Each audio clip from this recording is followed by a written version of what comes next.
What's up guys, no? Mr. Scrooge here again. Meron nga pala tayong ahas na nag-shed. Ito, si Shen, no? Yung ating red-tailed boa. Ayan. Ito yung shed niya actually. Kaso nga lang, di natin siya na-actuhan na nag-shed, no? So, mas maganda sana kung na-actuhan natin siyang nag-shed. Pero anyway, sana next time makahuli natin siya, no? Ayan yung shed niya. Tingnan mo, laki na din. And ito si Shen. Ayan, isa siyang red-tailed boa. Ayan siya. Ganda na ng coloration niya kasi kakapalit lang niya ng balat. Ayan, ganyan na siya kalaki.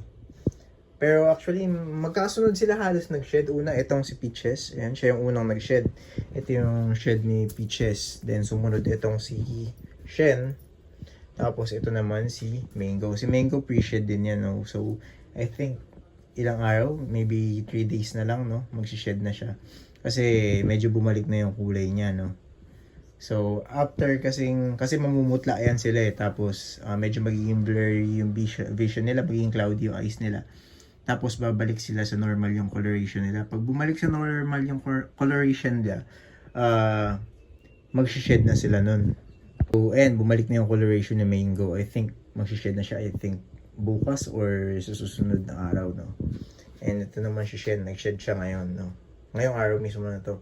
Hindi lang natin naabutan kasi ayun na nga, pagtingin natin tapos na siya mag-shed. So, kinuha na natin yung sheddings niya. No? Actually, iniipon natin yung mga sheds ng ahas natin kasi pwede natin yun ipakain kung sakaling mag-aalaga tayo ng isopods na. Pwede natin pakain sa mga isopods yun. Bala ko din kasi kumuha ng isopods eh.